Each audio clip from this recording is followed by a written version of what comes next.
Assalamualaikum warahmatullahi wabarakatuh. Selamat sore para mahasiswa sekalian. Hari ini kita kembali bertemu di mata kuliah kita yaitu Ilmu Pengetahuan Bumi dan Antariksa. Suatu mata kuliah yang saya harap betul-betul membuat Anda bersemangat untuk lebih mempelajari, mendalami tentang bagaimana penjelasan-penjelasan ilmiah dari semua fenomena alam dari bumi kita yang tercinta di sekeliling kita ya. Hari ini kebetulan tema untuk kuliah pertemuan yang ketiga ini adalah tentang gaya pembentuk permukaan bumi. Kita tahu bahwa permukaan bumi kita nggak licin gitu ya, tidak halus tetapi penuh dengan naik turun. Ada yang menjulang begitu tinggi, deretan pegunungan, ada juga yang datar di sekitar kita, atau ada yang berupa jurang-jurang yang dalam. Ada juga permukaan yang tertutup oleh perairan yang kita kenal dengan istilah lautan. Semua itu adalah bagaimana bentuk secara fisik dari permukaan bumi. Kita akan membahas lebih mendalam bagaimana bentuk dari permukaan bumi tersebut bisa menjadi demikian. Mungkin ada banyak pertanyaan yang muncul di dalam diri kalian. Kenapa bentuk bumi seperti itu? Tidak seperti bola yang halus, tidak seperti bola yang licin, itu aja. Kenapa kok harus ada gunung-gunung dan demikian? Apa yang menyebabkan hal seperti itu? Kita awali penjelasan dari pertanyaan mengenai struktur permukaan bumi itu dari teori tentang lempeng di permukaan bumi. Seperti yang sudah saya jelaskan, bahwa ternyata bumi bukan suatu kulit bumi yang paling luar ini ternyata bukan suatu kulit yang terdiri hanya dari satu lembar saja ya. Tetapi ternyata dia terdiri dari potongan-potongan. Nah itu ya, jadi jangan bayangkan bumi itu seperti bola. Kalau bola, udara itu nggak bisa keluar karena terlindung oleh kulit bola itu ya, yang tidak ada lubang-lubangnya. Tetapi beda dengan permukaan bumi ya, jadi permukaan bumi itu terdiri dari lempengan-lempengan. Jadi terpisah satu dengan yang lain. Ada menurut para ahli ada sekitar 30 lempeng yang menyusun permukaan bumi. Nah, iya. Makanya ini disebut dengan teori lempeng bumi. Termasuk kita di Indonesia itu ada di salah satu lempeng yang disebut dengan lempeng Eurasia. Ya, kita bergabung dengan beberapa negara di sekitar kita seperti misalnya Vietnam, Thailand, Taiwan, Cina, dan lain sebagainya. Itu masuk ke dalam lempeng Eurasia. Jadi bisa dibayangkan ya bahwa bumi tidak seperti bola yang udaranya nggak keluar karena terlindungi oleh kulit bumi. Tidak demikian, tapi bumi adalah seperti kumpulan lempeng-lempeng yang mengapung, gitu ya. Kumpulan lempeng-lempeng yang mengapung di atas bagian bumi yang sebelah dalam. Nah, kenapa saya sebut mengapung? Karena bagian bumi yang sebelah dalam, bagian di bawah kerak bumi ini, ternyata memang bersifat seperti cairan, itu ya. Yang dalam peristiwa gunung berapi, kadang-kadang bagian dalam bumi, bagian sebelah dalam bumi ini mencuat keluar, tembus keluar, yang kita kenal dengan istilah magma ya. Jadi itulah gambaran dari bagian dalam bumi setelah kerak bumi yang kita tempati keras ini ya. Jadi ternyata dia cair tetapi bersifat sangat panas. Ibaratnya papan mengapung di air, bisa kita bayangkan bahwa lempeng bumi sangat tipis ya jika dibandingkan dengan bagian yang cair tersebut ya. Jadi mengapung itu menunjukkan dia berada di atas sebuah cairan. Yang kedua, ya cairannya itu pasti lebih banyak. Dan yang ketiga, dampak dari peristiwa mengapung itu pasti terjadi gerakan. Jadi sebuah papan yang mengapung tentu tidak benar-benar diam seperti ketika berada di atas benda padat ya. Ketika sebuah benda mengapung di atas air, maka kemungkinan akan terjadi gerakan di atas cairan tersebut.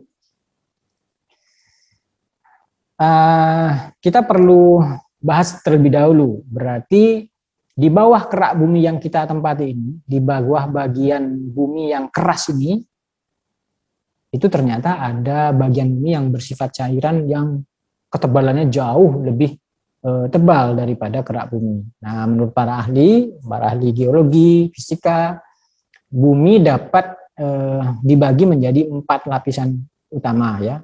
Yang pertama adalah kerak bumi keras, yaitu 8 sampai 40 km.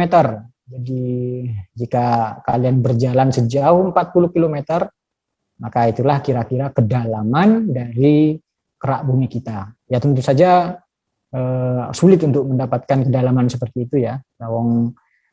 Untuk menggali suatu lubang dengan dalam 100 meter aja mungkin kita sudah agak kesulitan 100 meter. Nah, ini kerak bumi diperkirakan ketebalannya sekitar 40 km. Namun kerak yang sudah kita anggap tebal tersebut ternyata jauh lebih tipis daripada bagian-bagian bumi yang lain. Bagian kedua di bawah kerak bumi, seperti yang terlihat pada gambar, itu disebut dengan mantel. Ya, mantel bumi. Mantel ini sifatnya adalah cairan. Seperti yang saya ceritakan tadi, dia adalah magma gitu ya. Secara sederhana kita bisa bayangkan bahwa magma ini adalah batu-batu yang cair karena sangat panas ya. Kita tahu dari proses terbentuknya batuan pada pertemuan sebelumnya, ternyata berasal dari magma yang membeku. Dengan demikian, kita bisa ambil kesimpulan bahwa magma itu adalah batu-batu yang cair. Kedalaman dari ketebalan daripada mantel ini adalah sekitar 2.900 km. Bisa dibayangkan bagaimana tebalnya. Jadi kalau daratan yang padat ini adalah 40 km, maka mantel itu sejauh 2.900 km. Tentu nggak bisa kebayang gitu ya. Setelah itu di bagian lebih dalam lagi itu ada inti bumi. Tetapi inti bumi terbagi menjadi 2 bagian lagi. Jadi inti dan mantel ini agak berbeda pada aspek muaan ya, komposisi. Jadi yang menyusun daripada mantel ataupun inti tersebut. Pada bagian inti menurut para ahli dia terdiri dari bahan-bahan yang lebih berat ya. Misalnya nikel dan besi ya. Tetapi bedanya ada inti luar, ada inti dalam. Pada bagian inti luar sekitar 2.250 km tebalnya itu adalah besi dan nikel yang bersifat cair. Tentu saja karena ini berupa logam yang lebih berat ya, materi yang lebih berat, suhunya menjadi lebih tinggi gitu ya daripada di bagian mantel. Sedangkan yang paling pusat dari inti bumi disebut dengan inner core atau inti sebelah dalam. Dia tidak lagi cair tetapi bersifat padat dan ketebalannya kira-kira sekitar 1.300 km. Mirip bahan-bahannya atau materi penyusunnya adalah logam berat seperti besi dan nikel, tetapi dia bersifat padat. Diperkirakan putaran rotasi bumi ini salah satu yang menjaga putaran ini tetap berlangsung adalah karena keberadaan inti bumi yang sifatnya padat tersebut ya. Jadi kita bisa menikmati adanya siang kemudian malam karena adanya putaran rotasi bumi pada sumbunya, dan ternyata sumbu dari bumi yang paling pusat yang terletak di inti itu bersifat padat tetapi sangat panas ya, yang tersusun dari logam berat seperti besi dan nikel. Itu gambaran sekilas tentang 4 lapisan kulit bumi. Jadi gunung-gunung yang sudah kita anggap sangat tinggi itu ternyata nggak ada artinya ya, dibandingkan dengan bagian-bagian dari bumi kita yang lain. Termasuk lautan yang begitu dalam, seolah-olah tidak terukur kedalamannya, nggak ada, tidak bisa dibandingkan ya, kecil tampaknya jika dibandingkan dengan bagian dalam bumi yang luar biasa tebal. Dan ini masih kita bicarakan bumi saja, kita tidak berbicara planet lain yang ukurannya jauh lebih besar daripada bumi. Kita lanjut, jadi kita bisa tahu bahwa ternyata lempeng-lempeng tersebut seolah-olah mengapung di atas cairan mantel bumi ya. Jadi makanya dia bersifat seperti lempeng.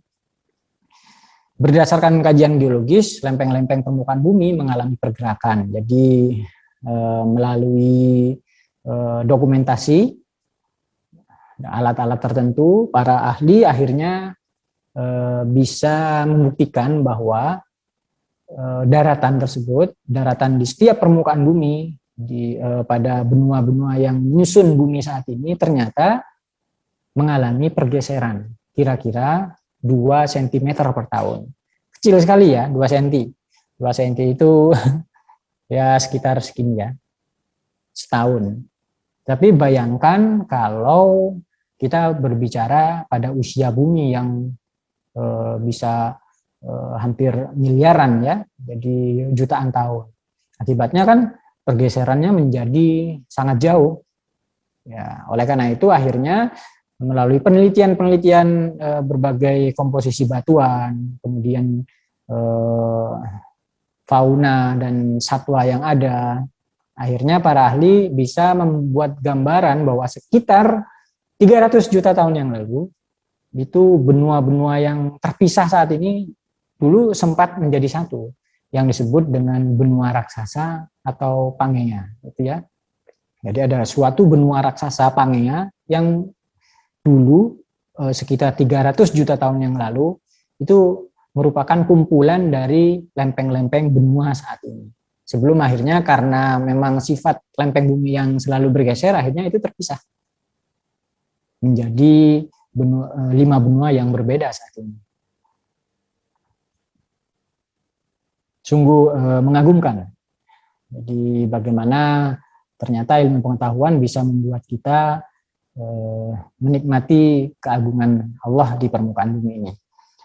Yang menjadi pertanyaan setelah itu, ketika kita tahu bahwa ternyata lempeng-lempeng bumi itu bergeser, kemudian dulu sempat menjadi satu, dan pergeseran-pergeseran itu dampaknya sekarang masih tetap ada. Yang menjadi pertanyaan adalah apa yang menggerakkan lempeng bumi itu, yang membuat dia bergeser. Ada banyak penjelasan, para ahli mencoba membuat penjelasan melalui pembuktian ilmiah. Nah, yang paling banyak dipegang itu adalah mengenai teori konveksi ya. Jadi dalam penjelasan teori ini disebutkan bahwa mantel tersebut, mantel yang kita ketahui berupa bubur ya atau cairan batuan ya, batuan yang mencair dalam magma yang sangat panas, itu ternyata tidak diam, melainkan dia mengalir, seperti mengalir ya, mengalami konveksi. Kenapa ada aliran, ada pergerakan dari cairan mantel itu? Menurut para ahli disebabkan oleh kekentalan yang berbeda antara satu titik dengan titik yang lain. Nah, kekentalan yang berbeda itulah yang menyebabkan adanya pergerakan dari atau konveksi dari cairan mantel tersebut. Nah, ketika cairannya bergerak, tentu saja itu berakibat pada bergeraknya lempeng-lempeng yang ada di atasnya kan. Cuma memang lempeng-lempeng tersebut tidak terlalu cepat pergerakannya karena ada sesuatu yang menahan satu dengan yang lain. Jadi ada penahan dari satu lempeng dengan lempeng yang lain. Misalnya terbentuknya gunung-gunung yang besar gitu ya. Ketika satu lempeng bertemu dengan lempeng yang lain, nah gunung-gunung itu memunculkan suatu massa yang cukup berat sehingga lempeng-lempeng tertentu tidak bergerak terlalu kuat. Nah, ketika dia tidak bergerak terlalu kuat, itu membuat berbagai macam tatanan struktur di atasnya tidak mengalami kehancuran. Termasuk semua makhluk hidup bisa hidup dengan tenang di atas struktur kulit bumi yang keras tersebut ya. Jadi makanya dikatakan bahwa gunung-gunung yang besar itu ibaratnya adalah pasak dari lempeng-lempeng bumi sehingga tidak bergerak terlalu kuat di situ. Kita kembali ke teori aliran atau konveksi mantel. Aliran tersebut ternyata selain mengakibatkan adanya pergeseran lempeng juga mengakibatkan beberapa peristiwa yang lain, misalnya peristiwa vulkanik ya. Jadi letusan gunung berapi, jadi keluarnya karena bergerak, kadang-kadang magma itu bisa merembes keluar celah-celah dari crust atau kerak bumi itu ya, dan mengakibatkan peristiwa yang kita kenal dengan letusan gunung berapi. Itu juga mengakibatkan adanya siklus batuan yang sudah kita pelajari di pertemuan sebelumnya. Ada bagian-bagian dari batuan atau mineral di kerak bumi itu yang ketika bertemu dengan mantel bumi yang sangat panas, dia terurai kembali, melebur sebelum nantinya ada yang keluar kembali dalam bentuk magma, membeku dan menjadi batu. Itu kita kenal dengan siklus batuan di pertemuan sebelumnya. Itu gambaran secara ringkas bagaimana bentuk bumi dan berbagai macam fenomena yang ada di atasnya itu dipengaruhi oleh gerakan pada gerakan pada mantel bumi. Gerakan pada mantel bumi menyebabkan adanya sedikit pergeseran demi pergeseran pada lempeng dan juga beberapa peristiwa lain seperti vulkanik, siklus batuan, dan juga gempa tektonik nantinya. Jadi selain gunung berapi, ada juga istilah gempa tektonik, yaitu gempa yang diakibatkan oleh benturan antara dua lempeng yang berbeda. Ini tidak akan saya bahas saat ini ya. Ini akan kita bahas di pertemuan yang berbeda. Jadi ternyata lempeng-lempeng yang bergerak tersebut kadang-kadang berbenturan satu dengan yang lain. Padahal gerakannya cuma 2 cm per tahun ya. Tapi gerakannya cukup memberikan suatu dampak yang besar dan terasa sangat kuat bagi makhluk hidup di atasnya. Gitu ya. Itu yang bisa saya sampaikan untuk saat ini.